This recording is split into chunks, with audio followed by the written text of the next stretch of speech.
Hola y bienvenidos. Hoy vamos a sumergirnos en un tema fundamental, las bases del matrimonio.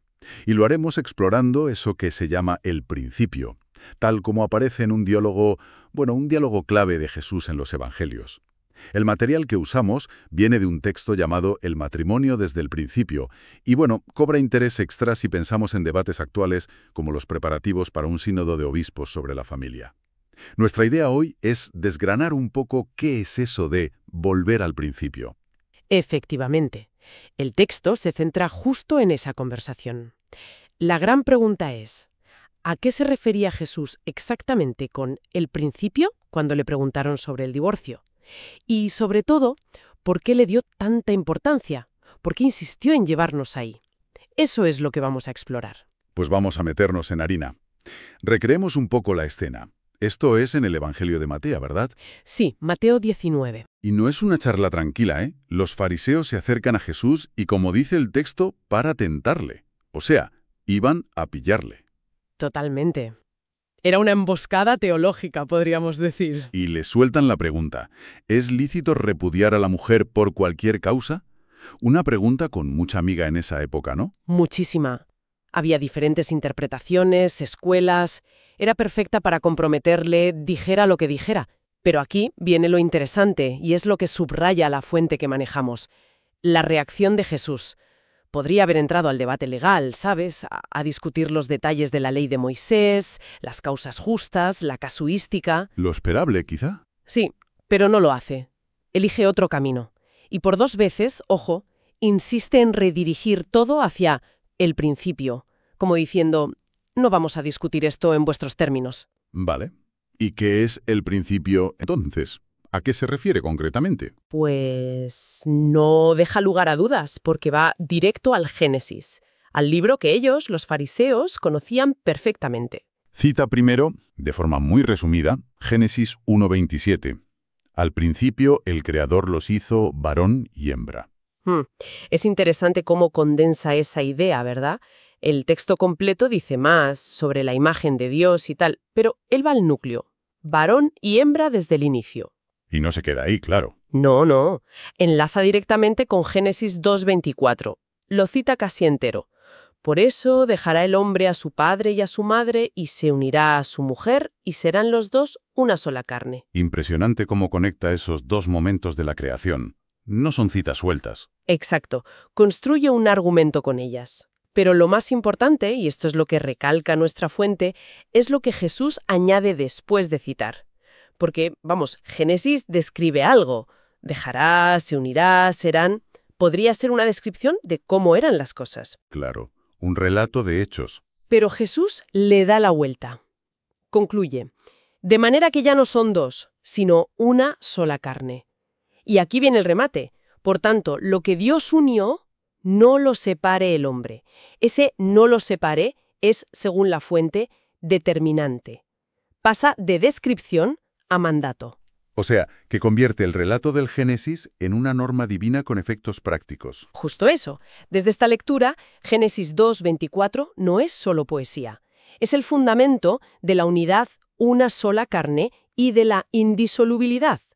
Y ese principio estaría ya en la revelación más antigua, en el diseño original. Entendido. Pero claro, aquí surge la tensión obvia, la que los propios fariseos plantean. No se quedan callados. No, claro. Le dicen, bueno, muy bien, pero entonces, ¿cómo es que Moisés mandó dar un acta de divorcio al repudiar? Ponen sobre la mesa la ley que ellos aplicaban. La contradicción aparente, sí. Si Dios lo hizo indisoluble al principio, ¿por qué Moisés, cuya ley también se considera divina, permite el divorcio? Y la respuesta de Jesús, tal como la analiza el texto que seguimos, es crucial, marca una diferencia de niveles.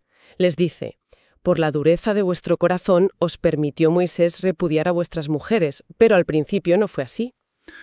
Dureza de corazón. ¿Y eso qué significa exactamente aquí? Pues según la interpretación de la fuente, Jesús está diciendo que la ley de Moisés sobre el divorcio no es el ideal de Dios. Es una concesión. ¿Una especie de plan B? Algo así, una adaptación pastoral, podríamos decir, a la realidad humana, a esa dureza de corazón, a nuestra dificultad para vivir según el plan original. Esa dureza sería como la resistencia humana, el pecado, la fragilidad que dificulta vivir ese ideal de unidad total, ¿no? Entiendo. Entonces, la permisión de Moisés no anula el principio.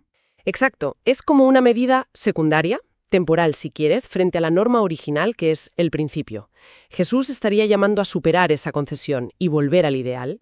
Vale. Profundicemos un poco más en el principio. Si no es solo un momento en el pasado, sino el acto creador, ¿qué implica eso?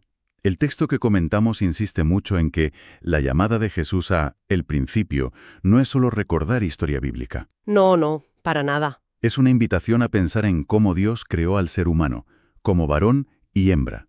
Parece que el modo es tan importante como el hecho. Exactamente. Ese es un punto central para la fuente.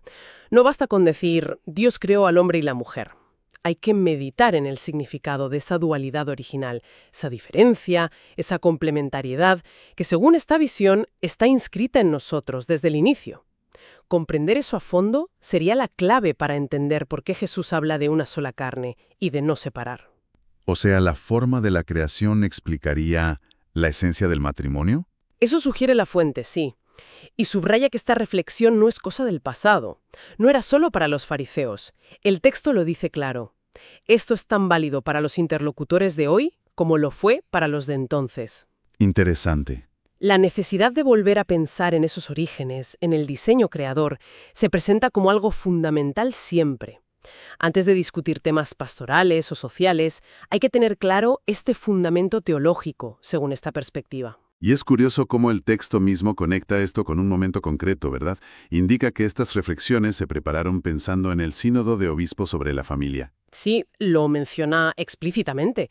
Dice que el objetivo no era meterse directamente en los temas prácticos del sínodo, sino ir más abajo, a las raíces profundas de las que brota este tema, como queriendo ofrecer una base teológica sólida, partiendo de esta enseñanza de Jesús sobre el principio, para iluminar cualquier debate posterior. Vale, intentando resumir. Según esta fuente, ¿cuál es el movimiento clave que hace Jesús aquí? Parece que saca el debate del terreno puramente legal, ¿no? De las leyes humanas, de las concesiones como la de Moisés. Sí, lo eleva. Y lo ancla en algo anterior y más fundamental, el acto creador de Dios, tal como lo cuenta el Génesis. Exacto. Desde ahí, la unión de varón y hembra no es vista principalmente como un contrato social, aunque también lo sea. Sino como algo más profundo. Arraigado en la creación misma. Una unidad, una sola carne, establecida por Dios desde el principio. Y por eso, por ese origen divino, tendría una permanencia que va más allá de lo que decidamos nosotros, lo que Dios unió. No lo separe el hombre. Esa es, digamos, la columna vertebral del argumento que presenta la fuente. Una visión del matrimonio muy fundamentada en la teología de la creación, interpretada por Jesús. Muy claro. Y fíjate, a partir de aquí queda una pregunta flotando. Algo que el propio texto sugiere y que da para pensar, ¿eh?